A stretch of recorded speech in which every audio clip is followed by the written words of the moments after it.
Cardinals that need to do better. Five pitchers and 5 position players. And I wasn't even going to put Tyler O'Neill on the list, but then I said, well, I have to, because at some point we think he'll resurface, and it doesn't. I don't know what that means, whether he'll play or not. But I thought if he plays, surely he's going to have to be a hell of a lot better than what we've seen from him this year. And the numbers are awful. I mean, I swear it's weird because you didn't look up. I haven't looked at his stats in a while, and then so I go back, refresh my memory. The guy was just awful for the Cardinals before going out with his back injury. So I included him, and one of the things I said was just kind of what I alluded to. It's like, well, he's got a back injury, doesn't seem to be getting any better. Cardinals probably aren't counting on anything.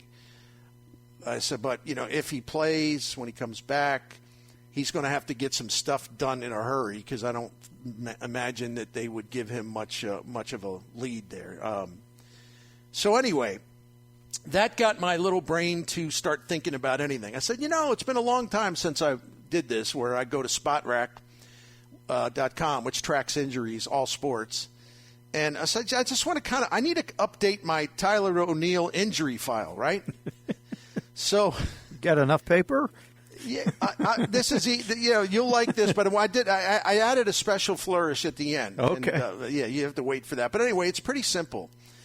2018, he missed 22 days during the season with a groin injury. 2019, he missed 41 days in the season with a wrist and an elbow injury. 2021, he missed 24 days with a groin injury and a finger injury. Go ahead and write your own joke there. In 2022, he missed 53 days. That, wow. Hamstring, shoulder. Now, he had a bunch of other things, hamstring related, where he didn't go on the IL, but he still missed a lot of time. But these are the official injury tracker things. It's not just like, well, he missed 3 or 4 games in a row. That stuff, not all that counts. But anyway, this year so far, and it's obviously going to be updated every day, he's missed 28 days so far with an injured back. So if you add up his Cardinals career, he's missed 178 in-season days. And according to SpotRack, Tyler O'Neill has been paid $2.18 million while on the IL with injuries.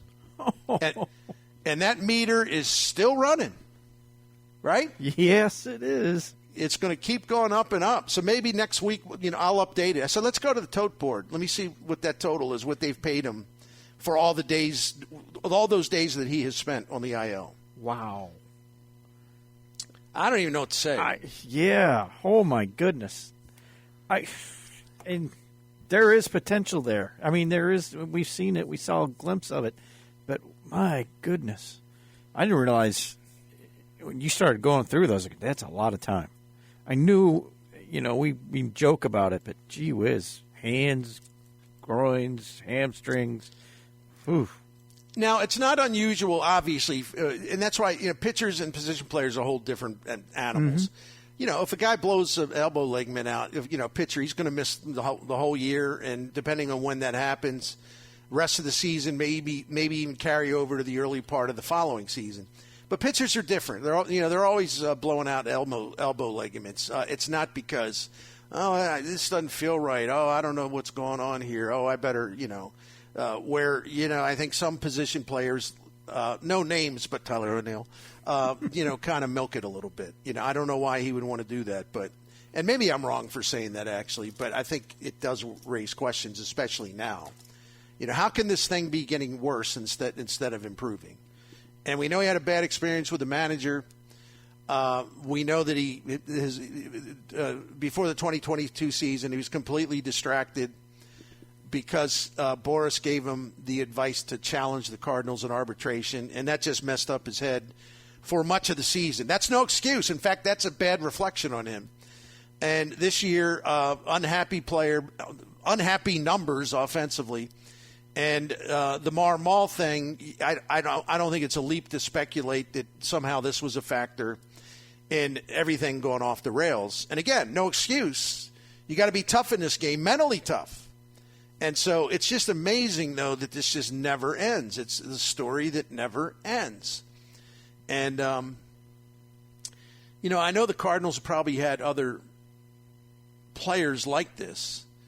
But if you don't mind another, like one of my childhood stories, the Orioles had a left-hander named Steve Barber. And when he was healthy, he was really good. There was one problem about Steve Barber. He never could pitch. Oh. And I'd always say to my father, I said, well, what? He's missed like 3 months. And then he came back and now he's out again. What's up with this guy? He was my first Tyler O'Neill type player. I was just mystified that he just never could pitch. As soon as he did, something would go wrong, and back he goes on the disabled list, right? Yep. Look at him up on Baseball Reference. He had good stuff, man. So I was confused about that type of player back then, and I'm certainly confused about Tyler O'Neill now. So I just wanted to give you the injury-related accounting. The numbers are crazy. And the thing about it now, Bernie, you kind of describe some of it. It's like the relationship between Tyler O'Neill and anything to do with the Cardinals, whether it's the manager, the front office, whatever, it just seems like it's so sour. You don't even know. You're like, I don't even know if I believe that he's still hurt. You just want to say nobody's interested in getting him back on the field, on his side or the other side, which is not fair to say, but because of the situation they're in, the tone and the temperature of the feelings between the two, you're almost like, yeah, I don't even think either side is interested in him being on the field again here. So what are we worried about? He's going to get moved at some point, you would think, just even for just whatever. It's almost to that point where we're just going to throw him, and anybody want him? Here, take him.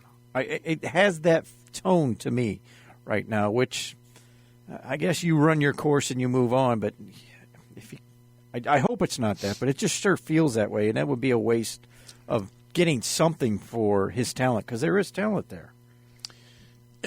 That seems like you're right. I think that's where it's headed. I'd be really surprised if it isn't headed that way, but that depends on whether, at this point, the Cardinals have two choices.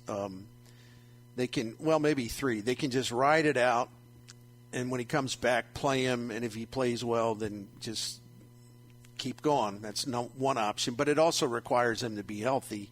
So that's a little bit of a sticking point there.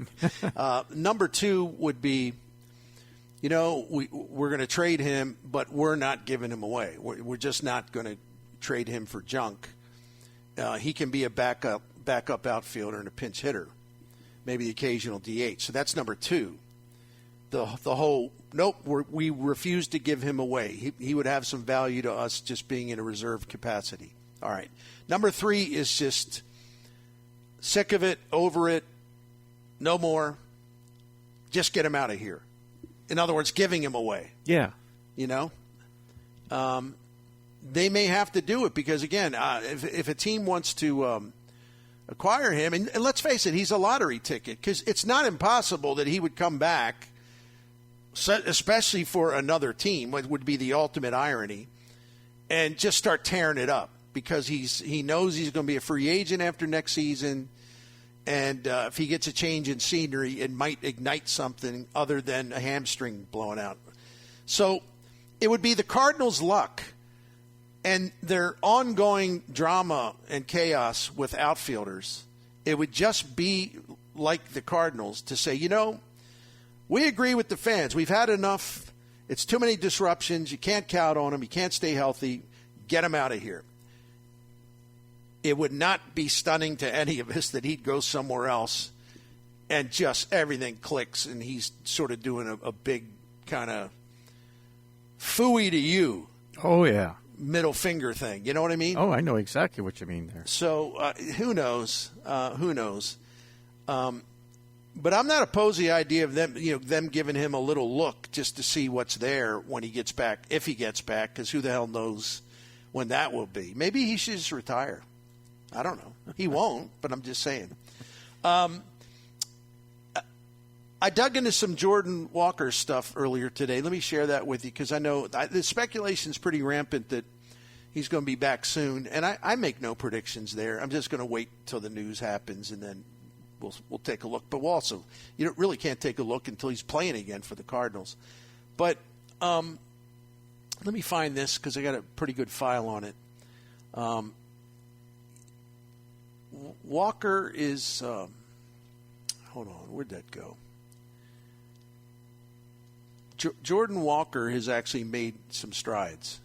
He hit another home run last night, and he's been going really well with his the swing changes. He called them mechanical changes. That was something written, of course, by Matthew Guerrero over at the St. Louis Post-Dispatch. I'm sorry, I'm fumbling around here. Mm-hmm. But I went to Fangraphs to look up some stuff because they do have some like minor league splits on Fangraphs. You just got to know how to get there. And his ground ball rate, since he got to Memphis, his ground ball rate is down. Now, it's still too high, but it was 60% in major leagues. Now it's down to like 44, 45%. That's still too high, but at least he's going in the right direction. He's also hitting more fly balls, which is really important. Now, there has not been some huge increase, but it's a pretty good increase, and it keeps moving up. And some other things about him, too. He's hitting more opposite field, hitting more to center field. He seems to be taking on a new plan of attack. So I think, he had that little mini slump that I referred to yesterday, but he had a really good game last night. And if you go back now, look the last 15 games, his numbers are really, really good.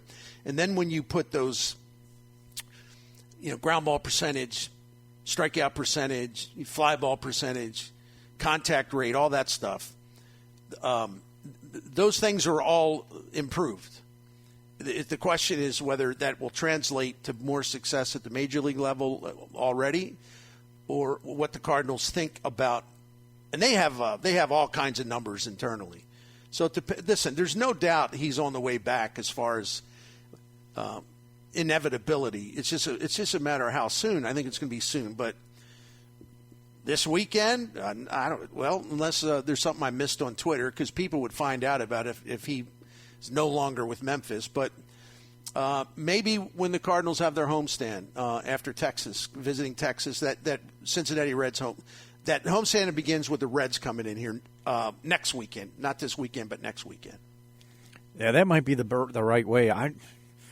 Bringing them back against that hot Texas team when they're pitching right now, I don't know if that's such a smart move. And to your point, if he was going, I would think if he's going to be back or this weekend, he'd be on his way to Pittsburgh by now. And no one's reported anything about him not being around Memphis. So I would, like you, could be as next Friday. But who knows? I mean, you know what? We could find out. Dylan Carlson's ready to come back then, and that nips that in the bud. I don't know. We'll see. But the numbers are, as you pointed out, are starting to get better. And Bernie, I know if whatever they want to tell us about changing swings and all that, but if he's hitting home runs again, he needs to play here and hit home runs, not down there, if he's that close to being here. No doubt about it. So I wanted to pass that along. I'm trying to think this is like a Cardinals notes segment. I wanted to point out a couple of other things. And pardon me for my hemming and hawing, because I got these notes everywhere, so I got to look them up again. We can talk about this tomorrow at length. Listen, the Cardinals, as we know, had some players slumping right before that stretch of games ended. Tuesday, Nolan Gorman's 1 for 18, DeYoung's 0 for 21, Contreras is 1 for 28, Edman 4 for 26. Now, cold spells are inevitable, and I know a lot of the people will focus on DeYoung. Here we go again. Listen, I personally wouldn't go that far just yet, but he will have to. I think, listen, Gorman has got the credibility of, young kid correcting all his mistakes from last year, the things he didn't do well with his hitting approach, and then putting a new plan in place, and it's worked great. I don't think anyone's too worried about him, but he will always go through these little valleys. Wilson Contreras is really disappointing overall. I'm talking about his offense, but I think you need to look deeper into that, which I always try to do. All the stuff that matters, hard hit rate, barrels, exit velocity, sweet spot, on and on and on. All that stuff is intact. Like, he's hitting the ball as hard as ever. He's barreling it more than he has. So it's not a matter of him, like, wow, did you see his boy? That's a lot of medium contact. Boy, his hard hit rate is really fallen. I mean, it's nothing like that at all. You can take his stats from last year, and those things I just referred to are like virtually the same. So that tells me that he will get going. I'm not worried about him. Yeah, that 1 for 28 is kind of whoa. And I'm not defending it. I'm just saying, like, I think we got a lot to look forward to there because the underlying factors are exceedingly positive. And I just wonder how much his head got messed up with that brouhaha. So that's another thing. But, Gorman, DeYoung, and Contreras got to get going. Now, the one guy, I will say this. I don't want to get the haters too excited. I don't know that he will have as long of a runway to sort of get the airplane back in the air because he does have a history. And while a 0 for 21 does not get me running through the streets screaming, release him, bench, get him out of here. No, I'm not like that. I'm not crazy. There will be a time if this continues where obviously the Cardinals will take a look at this. And not that they would dump him unless there's a trade interest. They're not going to do that. But they're just going to have to shuffle things around again. And don't ask me for a prediction. I can't give you a number. But with Gorman, you let him play. He should be an all-star unless there's a collapse of his offense. And Wilson Contreras, hitting the ball hard, his batting average in balls and plays, a bad luck type of number. He'll be okay. I think the rest break did him pretty good. But DeYoung has more to prove, I guess is the way to put it. Listen, no matter what happens from here on out, he's helped the Cardinals immensely at a time when they needed a boost. They were still in a rut. They were still on their way to 10-24. And they also had to play him at shortstop because the outfielders were dropping like proverbial flies. And his ability to play shortstop and play it well, and he was hitting for power, had a high slugging percentage. He still does, by the way, even with the slump. His OPS plus has been great.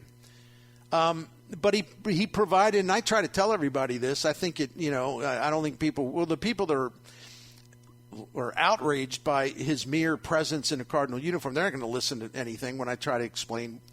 Whether you like him or not, they have a roster issue right now, and they're going to have to be using Edman and Donovan in the outfield more and more and more. So it really helps to have a guy like this.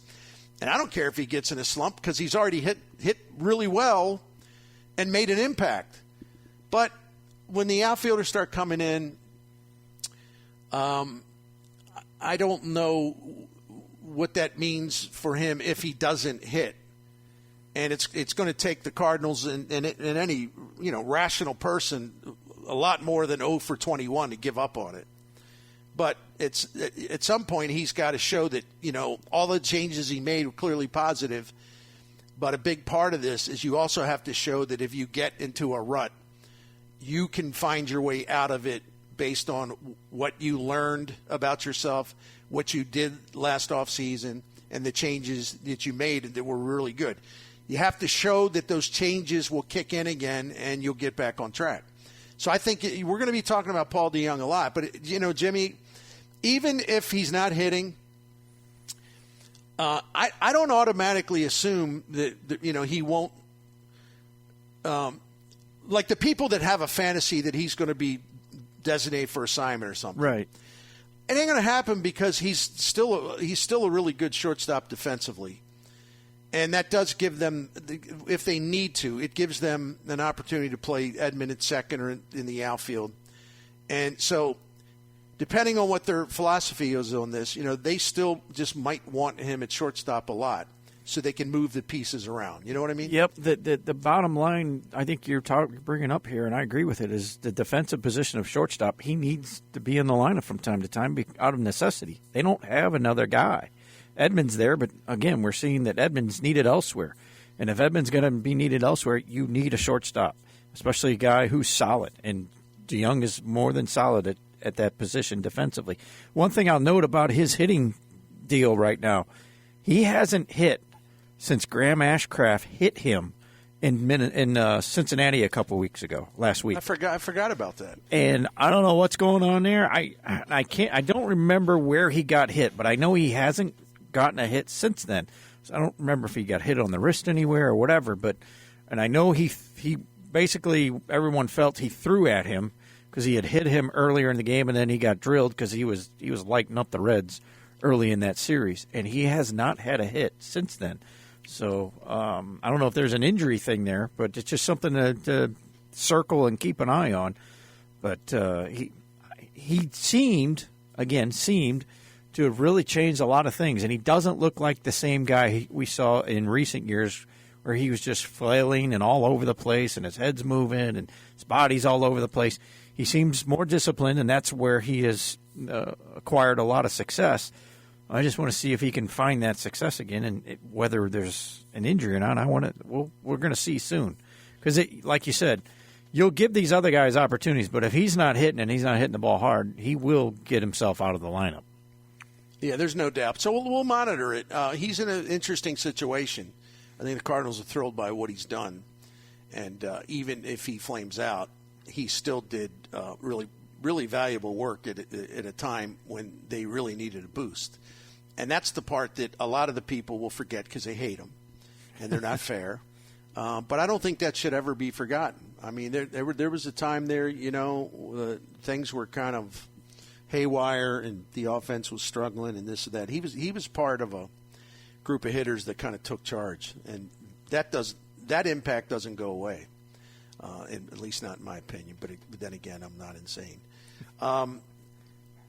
Another note here's a note from old friend John Heyman of the New York Post. Mm-hmm. I guess he's still on MLB Network. I don't watch it. I don't watch it very often. This is interesting. I think John Heyman wrote, most figure the slow-starting Cardinals will stay in it and probably win it. If they continue to confound, however, starting pitcher Jordan Montgomery is a free agent to be, and though the Cardinals have expressed interest in keeping him, there's been no evidence there's negotiating. Wouldn't it be something if he were traded back to the Yankees? Oh. I don't know where that's coming from, but I thought it was interesting. Yeah. I don't know if he wanted to go back to the Yankees. He was pretty upset when they moved him. He felt like he had something to prove. Remember that first start? He's like, "Oh, you didn't want me, huh? I'll show you a little something." But that would be interesting. The Cardinals continue to flounder. That will be an interesting watch. Although, heck, floundering now, and you're still 4.5 out on June 1st, and that 4.5 games to make up from here until the end of the season is nothing in the grand scheme of things. But the reality is they got to get some pitching straightened out. So. All right, this note from The Athletic that caught my eye, and I know that those of you especially who wonder about the future, they're starting pitching and, also like to follow the prospects. If you don't want to do the digging yourself, which is cool, I understand that. But that's what I'm here for, to try to keep up to date on some of these people. Anyway, someone from The Athletic, I didn't write down the name, and I apologize for that, but spoke to a major league scout about Tink Hence, who is that brilliant young prospect who really is, despite the spin you hear everywhere else, he is their number one pitching prospect, and no one else is even close. I'm not ready to buy in, all this stuff you hear, because media in our town turn these guys and I'm not saying they won't be really good. There's a chance, but they turn these guys like Gordon Graceffo and Michael McCreevy into Tom Seaver and Jim Palmer, So it's like, yeah, just hush up because we've heard that story a million times. Right.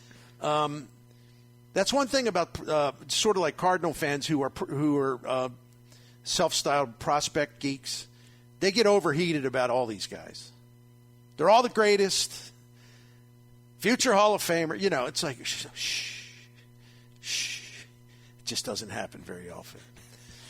But this is what a Major League scout who, after watching Tink Hence pitch recently, said, quote, he has very good stuff across the board. Most young guys will show you arm strength, but no secondary pitches, or they'll just be wild. That's typical of youth. But Hence had the whole package going. He showed very good arm strength and threw tons of strikes, including with his off-speed stuff. It was very refreshing to see that this type of young player, this type of player at a young age, it was really refreshing to see what he can do.